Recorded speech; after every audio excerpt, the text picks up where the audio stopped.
Express India news में मैं हूं आपके साथ संध्या। ये जानते हैं देश और दुनिया के तमाम बड़ी खबरों को।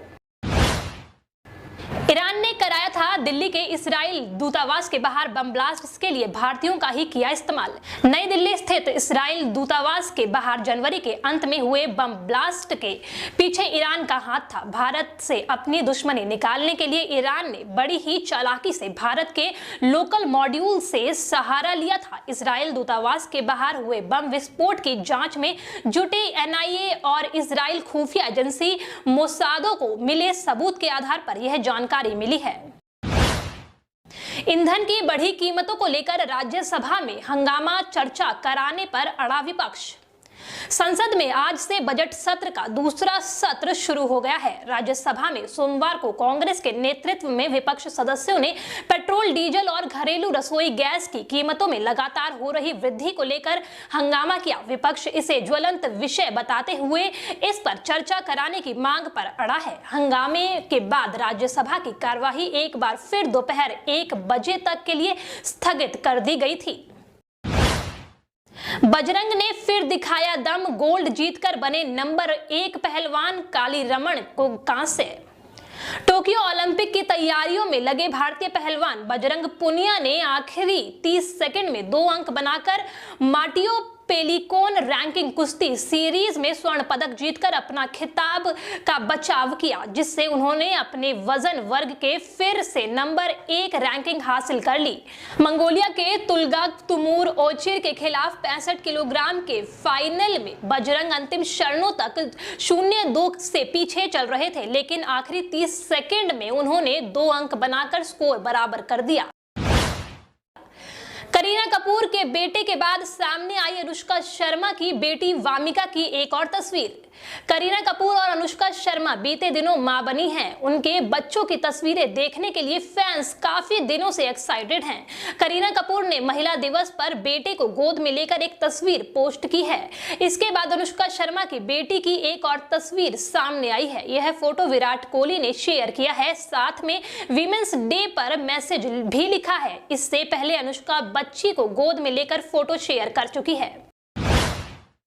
अमेरिकी विदेश मंत्री के 2 टूक, कहा अफगानिस्तान शांति वार्ता में भारत भी होना चाहिए शामिल। अमेरिका के विदेश मंत्री एंटोनी ब्लिंकन ने अफगानिस्तान के राष्ट्रपति अशरफ गनी को एक पत्र लिखकर संयुक्त राष्ट्र के नेतृत्व में शांति वार्ता आयोजित करने का आग्रह किया है। इसमें उन्होंने भारत समेत सभी 6 देशों को शामिल होने की बात कही है। आपको बता दें कि पूर्व राष्ट्रपति डोनाल्ड ट्रंप के कार्यकाल में अफगानिस्तान शांति वार्ता में भारत को शामिल नहीं किया गया था, लेकिन बाइडेन प्रशासन में इस बात पर जोर दिया गया है कि इसमें भारत को भी शामिल किया जाना चाहिए। ब्रिगेड रैली से पीएम मोदी ने खींची लंबी लकीर, बंगाली अस्मिता व संस्कृति के साथ पेश किया विकास का रोड मैप। बंगाल में विधानसभा चुनाव की घोषणा के बाद रविवार को अपनी पहली चुनावी रैली में प्रधानमंत्री नरेंद्र मोदी ने लंबी लकीर खींच दी। यह ऐसी लकीर है जो शायद इस चुनावी अभियान की धुरी बन जाए। कोलकाता के ऐतिहासिक ब्रिगेड परेड मैदान में जुटी भारी भीड़ को संबोधित करते हुए प्रधानमंत्री नरेंद्र मोदी ने एक और जहां बंगाल के विकास का रोड मैप पेश किया, तो दूसरी ओर अपनी पार्टी भाजपा और खुद को बंगाली अस्मिता व संस्कृति से जोड़कर मुख्यमंत्री ममता बनर्जी को करारा जवाब दिया। नंदीग्राम का संग्राम, ममता बनर्जी के खिलाफ 12 मार्च को नामांकन दाखिल करेंगे भाजपा उम्मीदवार शुभेंदु अधिकारी। नंदीग्राम विधानसभा सीट 2021 के बंगाल विधानसभा चुनाव में सबसे चर्चित सीट बन गई है।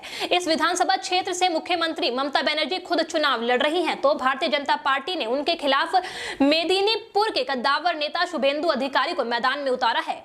ममता बनर्जी ने शिवरात्रि से एक दिन पहले 10 मार्च को नामांकन दाखिल करने की घोषणा की है, तो शुभेंदु अधिकारी शिवरात्रि के अगले दिन यानी 12 मार्च को अपना नामांकन दाखिल करेंगे। शुभेंदु अधिकारी वर्ष 2016 के चुनाव में नंदीग्राम से ही जीतकर विधानसभा पहुंचे थे।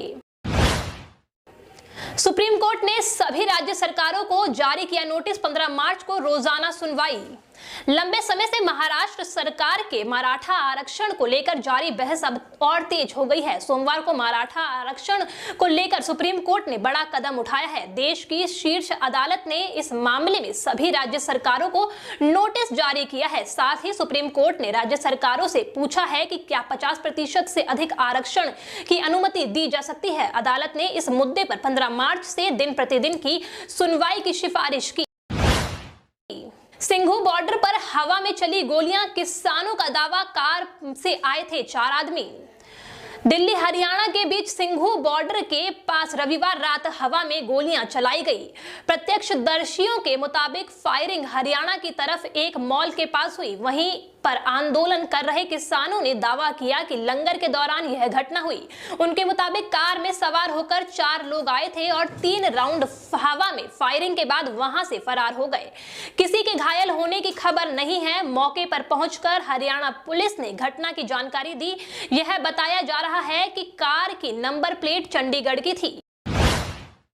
किसान आंदोलन को समर्थन देने विदेश से पहुंच रहे लोग, गाजीपुर बॉर्डर पहुंचे न्यूयॉर्क से आए लोग। 3 नए कृषि कानूनों के विरोध में गाजीपुर बॉर्डर पर चल रहे किसान आंदोलन को देश के कोने कोने से समर्थन मिल रहा है। साथ ही विदेशों से भी लोग सपोर्ट करने आ रहे हैं। रविवार को न्यूयॉर्क से एक ग्रुप गाजीपुर बॉर्डर पहुंचा और आंदोलन को समर्थन देने की घोषणा की। भारतीय किसान यूनियन के अनुसार कई अन्य देशों के लोग भी संपर्क में हैं, तो जो जल्द समर्थन देने बॉर्डर पहुंचेंगे। वहीं अंतर्राष्ट्रीय महिला दिवस पर सोमवार को मंच का संचालन महिलाएं कर रही है। पल पल की अपडेट्स के लिए बने रहिए एक्सप्रेस इंडिया न्यूज के साथ। धन्यवाद।